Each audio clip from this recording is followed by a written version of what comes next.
Veterans Park. Officials are evacuating Veterans Park where the Harley Homecoming is right now, also because of the weather. So we will keep our viewers notified and updated on that situation as well. A lot happening today. We're turning back from weather to our coverage of the services for fallen Milwaukee police officer Kendall Corder. And Hannah Hilliard is joining us there right at the entry of Wisconsin Memorial Park. Hannah, we're seeing more and more people gather where you are.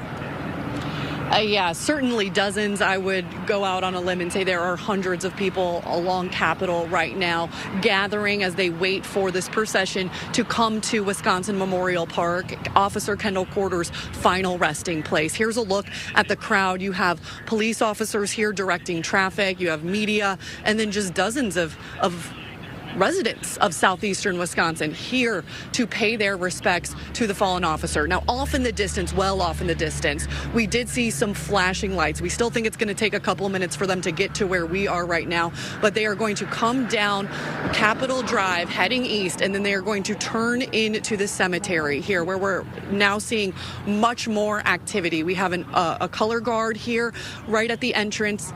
As all of these cars make their way into the cemetery, they will be there to greet them. And then you have fire engines right now holding up a very large American flag. Those cars going to drive right under it as they come to the cemetery. Now, we know that the ceremony that will be here at the cemetery is private, meant for those closest to Corder's family, those closest to him. They are the ones who will be a part of this ceremony here. But we do know that they expect 200, 300 vehicles to be a part of this procession coming into the cemetery, upwards of 500 to 1,000 people.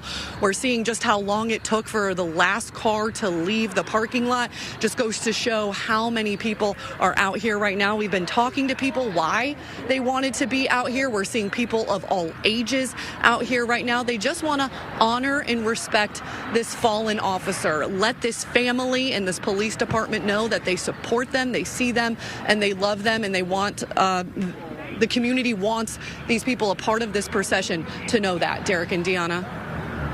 Just some powerful images, Hannah, that you're bringing to us here from outside of the cemetery. And as you mentioned, the first part of the service of the ceremony will be private. Giving the family the time that they need, the time that they absolutely deserve.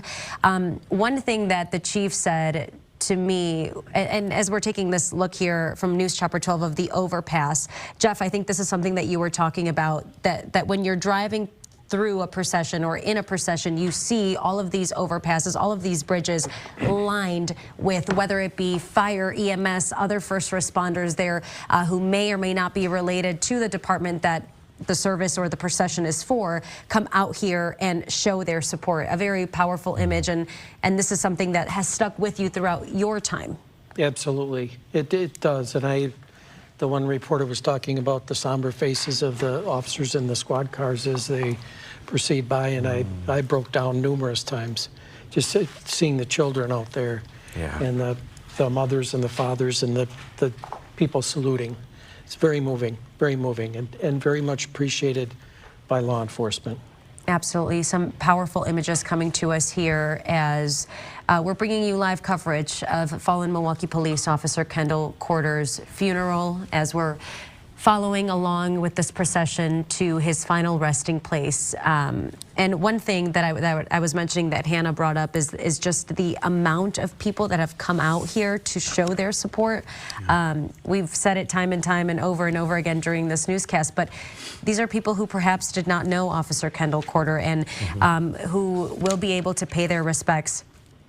Not at this time. Tomorrow will be the time that the ceremony will be public as the family takes the time that they need to lay him to rest. Yeah, and our appreciation to the Corder family, because they have been enormously gracious in what they have been willing to share with the public in what is really normally a private situation, an event when you lose a loved one. We don't have all of this attention when we are going to funerals in our own respective lives. So our appreciation to the Corder family, because we can't begin to imagine what they are experiencing and how they are processing their grief, because everyone processes it differently, and they have asked for certain restrictions, they have asked for certain things, and we have done our best to be respectful of each and every request that the Corder family has made of us. So I just wanted to make sure that we put it out there, that we certainly appreciate them for allowing us to be a part of this, to share with our audience who cannot be there for the service, who cannot come out and line the streets like everyone who is, because not everyone has that capability. So again, our appreciation to Milwaukee Police Department and especially the Corder family. Yeah, absolutely. And one request that the chief told me that the Corder family had for him was to, when speaking of Officer Kendall Corder, to do so and celebrate his life, right? And I think that we saw it unfold here on our screens. We saw it unfold whether you were joining us and streaming us, or maybe you were inside the service. We saw the true definition of a celebration of life. It was a beautiful service. It was a very touching moments shared that we did not know, right? There were some of the stories that we were hearing for the first time as well. And Derek, in terms of our coverage, we've been here before, right? We've talked about this far too often, and 6 Milwaukee police officers have died in the line of duty, whether it was an incident, shots fired, you name it, and this is since 2018. We've got a long list, and I got here in the late summer of 2018, and the department had gone decades, I believe 22 years, if I'm not mistaken, at least 20 years since they had lost an officer in the line of duty. I'm just going to go through the list here of what we've had since 2018. Yes, 22 years it was. We had in June 2018, Officer Charles, nicknamed Chucky Irvine Jr., who was with his partner in a squad car chasing someone. Their squad, their 76 in Silver Spring, rolled over. They crashed, and we lost Officer Irvine that day. It was weeks later, Milwaukee police were looking for a gunman in an area in Milwaukee near 28th and Wright. And Officer Michael Mahalski was in a building walking up the stairs. And unfortunately, that gunman they were looking for was hiding in that building and cowardly came out and ambushed Officer Mahalski from behind, killing him. We had a gun and drug suspect in 2019 in February, while Officer Matthew Rittner and a team of officers were serving a search warrant. That gentleman, that person, I should say, shot through the doorway, hitting Officer Rittner. Officer Rittner died in the line of duty. Then we had in September that year, several months later, Mark Lentz, who had been in a crash 2 years earlier.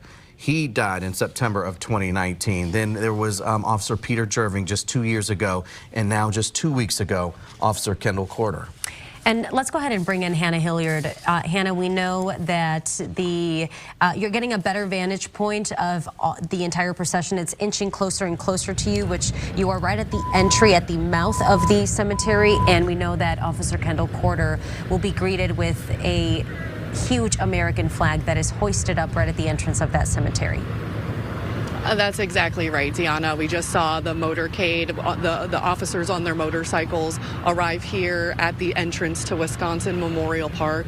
They are getting off of their motorcycles as they park here along Capitol Drive. They're going to line Capitol Drive as the hearse inches closer to where we are right now. Capitol Drive is obviously shut down to traffic at this moment. Wow, a long, long line. I'm seeing dozens of motorcycles here along Capitol right now, as we're seeing dozens more community members on the other side of Capitol, both sides lined with support for Officer Kendall Corder as he's brought to his final resting place here at Wisconsin Memorial Park. We know that a private ceremony for the family is going to follow this procession as we wait for the hearse to come over the hill here.